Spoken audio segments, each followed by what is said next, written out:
Have you ever made a quiet choice for yourself, not with anger, but with clarity, and watched it unleash a storm in someone else? You didn't betray them. You didn't attack them. You simply took a step back. You chose silence. You chose distance. You chose your own peace. And in response, they fell apart. They met your calm with chaos, your distance with desperation, your freedom with accusations of betrayal. It's a profoundly confusing and painful experience. It makes you question yourself. Was I cruel? Am I selfish? How could my quiet departure cause such a dramatic collapse? If you have ever been in this position, you need to understand that their reaction likely has very little to do with you as a person, and everything to do with the role you were unconsciously forced to play in their inner world. The psychologist Carl Jung provided a map to understand this phenomenon, and today we are going to walk that path. This is not just about understanding them. It is about liberating yourself from a guilt that was never yours to carry. Part 1. The human prop. A Jungian explanation. To understand the shattering, we must first accept a difficult truth Jung taught us. In many relationships, we are not loved for who we are, but for the function we serve. You weren't seen as a complete, complex, independent person. You were cast in a role. You became a prop in the theatre of their mind. Without your knowledge or consent, you were assigned the part of the all-giving mother, the protective father, the unwavering pillar of support, or the perfect mirror that always reflected back what they needed to see. This is the power of psychological projection.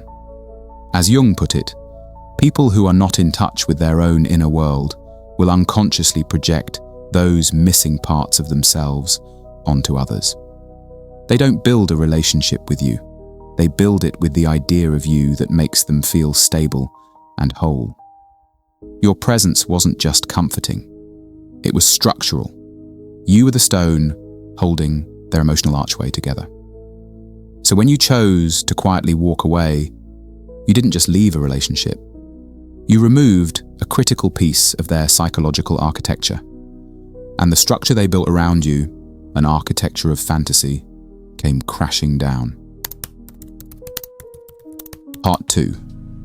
The external thermostat. An attachment perspective.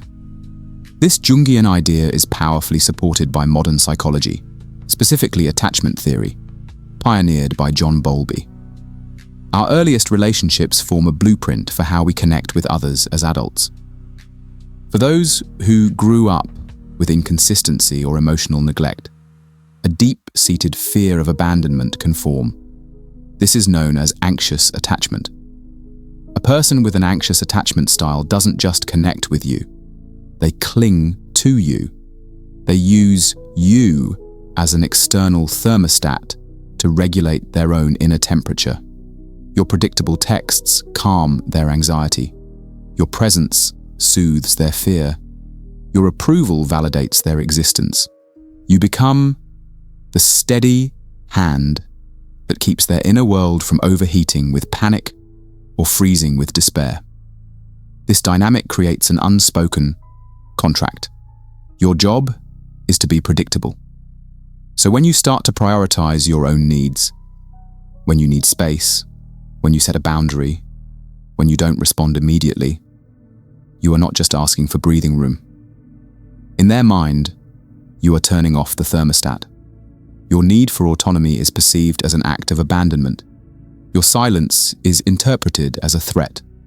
The reaction is not a response to your action, but an echo of a much older wound, a primal fear that they are being left alone in the cold.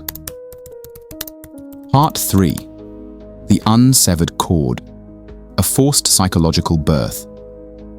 Jung believed that our life's greatest task is individuation, the process of becoming a whole, separate, and complete individual. But for many, this process is never completed. Imagine an invisible psychological umbilical cord.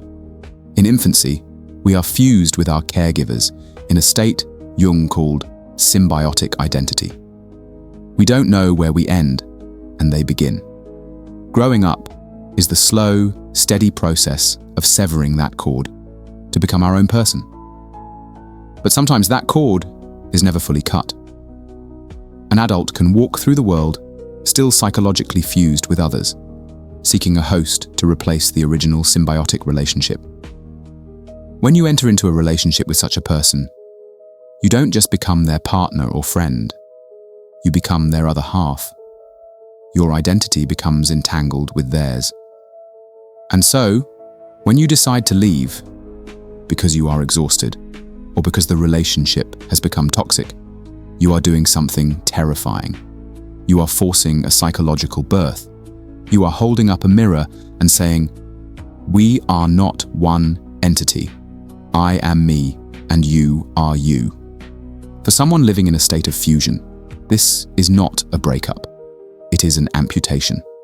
The panic and desperation that erupts is the cry of an inner child who has just been told they must stand on their own 2 feet for the very first time.